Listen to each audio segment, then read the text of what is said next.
Now that the Asgard is fully assembled, we need to test the seal and make sure everything is okay. To do that, we will use a hand pump and the tube that we mentioned earlier. You just attach one end into where the adapter goes. This is just like the seat that we showed you earlier. Push this in securely, and then attach the other end to the hand pump. When you're checking, you need to pump out enough air so that the gauge gets down to 15 inches Hg. And you need to wait for 15 to 20 minutes, making sure that the pressure doesn't vary by more than 0.5 inches Hg.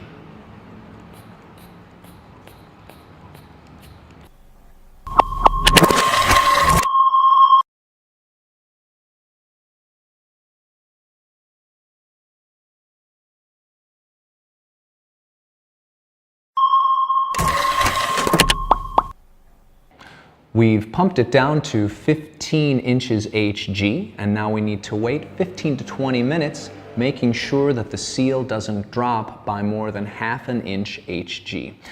Just a reminder, make sure that you put the seat back into the adapter when the testing is complete. Thanks for your time. We are ROV Maker.